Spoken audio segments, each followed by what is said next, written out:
Voices, visions, and the future we create.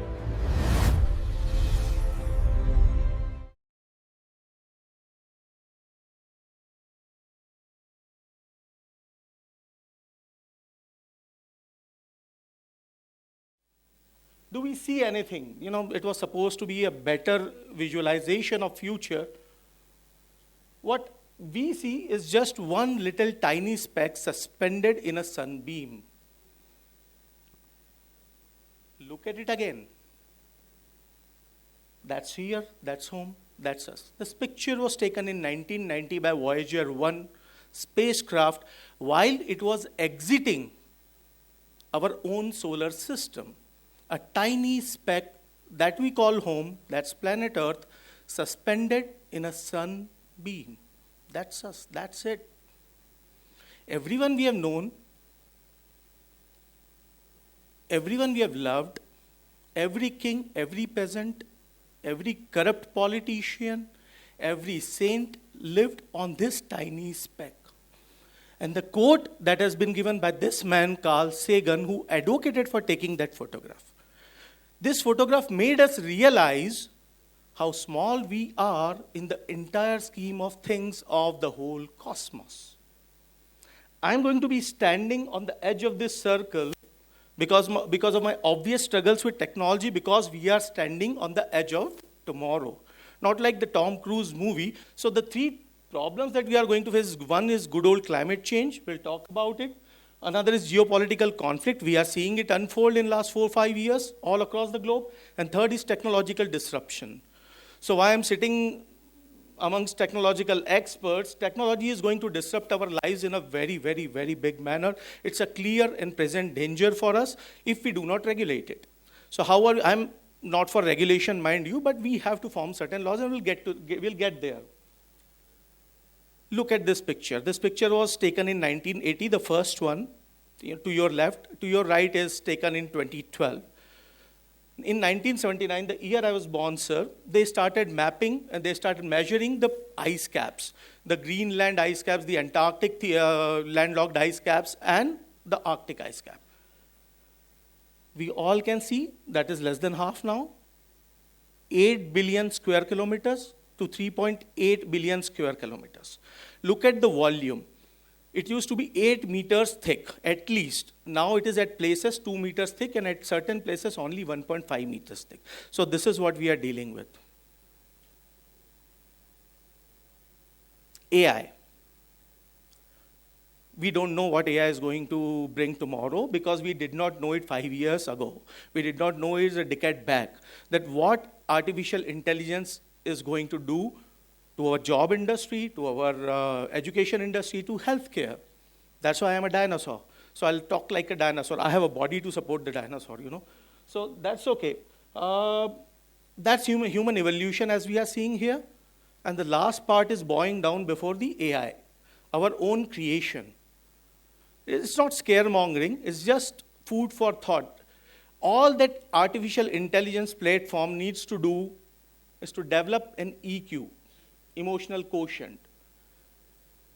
If it starts to do that, which I think at some point in future it will, it is going to be a little troublesome for us. So we need to do certain regulations like we did with Human Genome Project in medicine. We have to be thinking about controlling this form of technology. We all are very familiar with this picture. What is this picture? This is a mushroom cloud. Yes, that's a mushroom cloud seen after a nuclear explosion. So why am I showing it here? Geopolitical conflicts, nuclear warfare, a World War III, which can turn nuclear. When the 20th century was ending and the 21st century was beginning, we all thought that the time for conventional warfare is over. One country battling against another, two armies locking horns with each other. It's not going to happen anymore. That's what we thought. But what is happening? We probably underestimated the egotistical attitude, the hypomania of our leaders. Tomorrow, all it takes is one stupid egomaniac pressing a button. And with the kind of nuclear power that is spread across the globe, this can become a reality. So how do we solve that? How do we visualize our future with this big a challenge facing us? So when we are talking about geopolitical conflicts, I'm at a crossroad. Whether to think in global perspective or whether to think in national perspective. So whether to go for Jai Hind, according to Netaji Subhash Chandra Bose, or whether to go for Jai Jagat, according to Vinoba Bhave. So that's the crossroads we find ourselves in. Or can we do both? I believe we can do both. For that to happen, we need to understand the difference between independence and freedom. Independence is freedom from bondages, external bondages, and restraints. So we need to understand what is freedom and what is independence. So independence is negativity removed, all external restraints removed, bondages removed, and freedom is truly feeling free about yourself. If we feel free about ourselves, then in the real sense, we are truly free. So how do we understand the difference? For that to happen, we need to understand the levels of democratization. There are 4 levels of democratization: global, national, social, and individual. I'll just give you one example. Global matlab, you'll think in global perspectives because the challenges that I have just mentioned, people can say inequality is another challenge, poverty is another challenge. So many challenges are there, right? Because this is the future you guys are going to grow up in. The problems are global, the solution needs to be global, and the vision needs to be broad with certain acute specializations. That's a different thing. Let's say freedom and independence you were talking about. So independence at a global level means global peace. And freedom at an international level, at a global level, means peaceful coexistence with nature. At national level means independence, freedom from external operations, exploitation, and national sovereignty. And at national level, freedom means self-democratization, self-rule. So this is how this thinking should go. It is a little too complicated for young minds, but I think you have, if you can understand artificial intelligence, you can understand certainly this. That a set of problems are truly global. We need to be happy, free, and spiritually evolved, intellectually evolved to be facing these kinds of challenges. Otherwise, we are in a soup. This picture was taken in 1931. When Mahatma Gandhi went to had a word with the British government, what did he do? He went to Lancashire. These are all workers, mill workers who had lost their jobs. Some of their family members lost their jobs because the Indian freedom movement has called for a boycott of British cloth. So British textile industry was taking a hit. What does this man do? He goes there, he talks to them, listens to their problem with empathy, love, and compassion. And that is how they celebrate his arrival. And he explains to them, no matter how tough the dialogue is, no matter how tough the road is, he explains to them why we are doing what we are doing.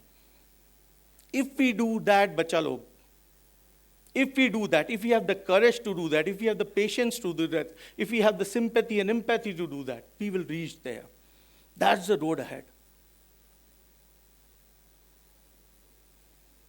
This is the road less traveled. We need to take this path.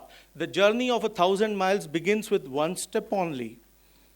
According to that ancient Chinese proverb, unless and until we take that first step, unless and until we understand what we are talking about, which is the path that we are going to take, we are not going to reach there. Have that courage as the next generation. We place a lot of hope in you. You are not dinosaurs like us. We have failed you with really, really sad heart, I'm telling you. Our generation has failed you guys in setting right examples. So you become those examples and inspire us in future. That's our vision for the future. So future, acute or broad, how it is going to be. Just read it. I'm not going to talk about it. Just read it. Confined or free? Hatred or happiness? Is it going to be an emotive future? On this point, I will just talk that emotive, yes, but in right direction and balanced. The emotion should not be strong enough to hate someone on the basis of race, caste, creed, religion.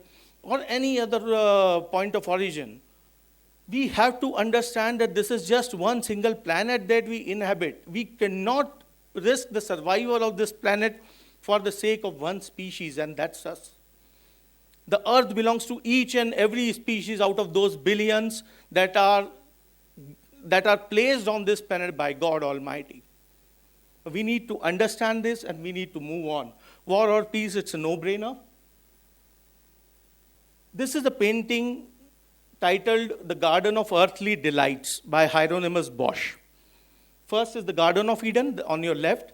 In the middle, that is the Garden of Earthly Delights, where you can see people engaging in all kinds of vices and sins, which have been prohibited when God formed the Garden of Eden according to the Bible. If we do that, if we do not regulate ourselves, if we engage in all those vices and sins, if we do not take that one step which is needed for morality, we will have a dark future like this, onto your extreme right. A destroyed future, a gloomy future. We have the power to change it right now, and we can do it no matter what, and we are going to do it.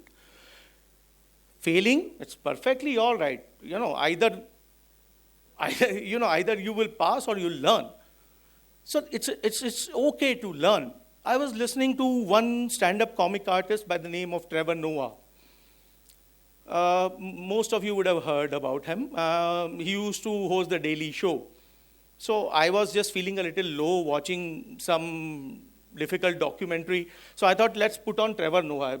Turned out that Trevor Noah is also a philosopher nowadays.